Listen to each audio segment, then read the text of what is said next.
এটা সময় আছিল যেতিয়া ভাৰতীয় ক্ৰিকেটে বিশ্বৰ ক্ৰিকেটত নিজৰ পৰিচয় বিচাৰি আছিল। সেই সময়ৰ পৰা আৰম্ভ হোৱা যাত্ৰাই আজি এক ঐতিহাসিক মুহূৰ্তত উপনীত হৈছে। 15 আগষ্ট 2026 ভাৰতীয় ক্ৰিকেটৰ ইতিহাসত এই দিনটো সোণালী আখৰেৰে লিখা থাকিব। কাৰণ এই দিনটোতেই ভাৰতে খেলিব নিজৰ 600তম টেষ্ট মেচ। আৰু এই ঐতিহাসিক মেচখন হ'ব শ্ৰীলংকাৰ বিৰুদ্ধে। ভাবি চাওক, এখন মেচৰ পৰা আৰম্ভ হোৱা যাত্ৰা আজি 600খন টেষ্ট মেচলৈ আহি পাইছে। এয়া কেৱল এটা সংখ্যা নহয়, এয়া হৈছে 96 বছৰৰ ভাৰতীয় ক্ৰিকেটৰ ইতিহাস। 1932 চনত ভাৰতে প্ৰথমবাৰৰ বাবে টেষ্ট ক্ৰিকেট খেলিছিল। সেই সময়ত ভাৰতীয় ক্ৰিকেট আজিৰ দৰে শক্তিশালী নাছিল, সুবিধা কম আছিল, অভিজ্ঞতা কম আছিল, কিন্তু এটা বস্তুৰ কোনো অভাৱ নাছিল, ভাৰতৰ হৈ খেলাৰ সপোন। সেই সপোন বুকুত লৈ বহু খেলুৱৈ খেলপথাৰত নামিছিল। কোনোবাই বেট হাতত লৈ দেশৰ বাবে যুঁজিছিল, কোনোবাই বল হাতত লৈ প্ৰতিপক্ষক প্ৰত্যাহ্বান জনাইছিল, আৰু কোনোবাই অধিনায়ক হিচাপে দলক আগুৱাই নিছিল।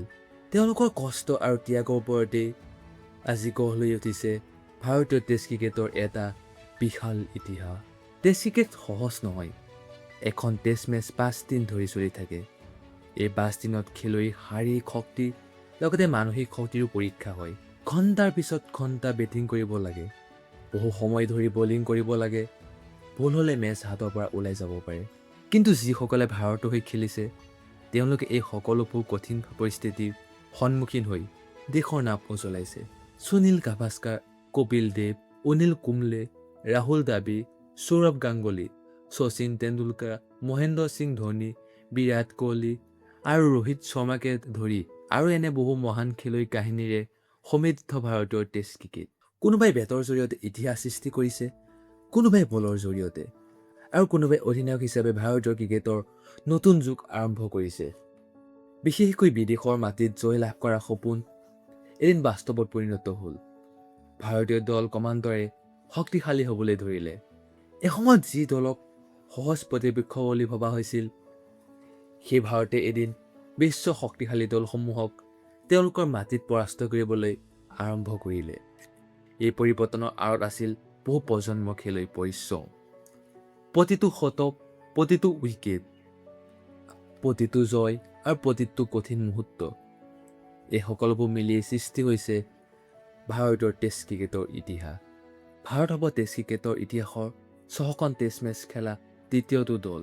ইয়াৰ আগতে ইংলেণ্ড আৰু অষ্ট্ৰেলিয়াই এই সংখ্যা স্পৰ্শ কৰিছে। এদিন যি দেশৰ ক্ৰিকেটে বিশ্বৰ আগত নিজৰ পৰিচয় বিচাৰি আছিল, আজি সেই দেশে বিশ্ব ক্ৰিকেটৰ অন্যতম শক্তিশালী দল। এয়া সঁচাকৈ গৌৰৱৰ কথা। এই 600খন টেষ্টৰ যাত্ৰা কেৱল জয়ী নাছিল, আছিল বহু পৰাজয়, আছিল হতাশা, আছিল কঠিন সময়। কেতিয়াবা মেচ শেষ হোৱাৰ পাছত খেলুৱৈৰ চকুত চকুলো, কেতিয়াবা সেই মুহূৰ্তত জয় আহিছিল, আৰু কেতিয়াবা কোটি কোটি ভাৰতীয়ই নিজৰ দলৰ বাবে প্ৰাৰ্থনা কৰি বহি আছিল। এই সকলো অনুভূতি মিলি ভাৰতীয় ক্ৰিকেট সৃষ্টি হৈছিল। সেইবাবে ক্ৰিকেট কেৱল এটা খেল নহয়, ক্ৰিকেট ভাৰতীয় আৱেগ। আজি আমি যেতিয়া ভাৰতৰ 600তম টেষ্টৰ কথা কৈছোঁ, তেতিয়া আমি কেৱল বৰ্তমান খেলুৱৈসকলৰ কথা কোৱা নাই। আমি সন্মান জনাইছোঁ সেইসকল খেলুৱৈক যিসকলে বছৰ বছৰ ধৰি ভাৰতৰ হৈ খেলিছিল, যিসকলে আঘাত সহ্য কৰিছিল, যিসকলে পৰাজয়ৰ পাছতো পুনৰ খেলপথাৰলৈ উভতি আহিছিল, আৰু যিসকলে নিজৰ দেশৰ জাৰ্চি পিন্ধি ভাৰতীয় পতাকাক সন্মান জনাইছিল।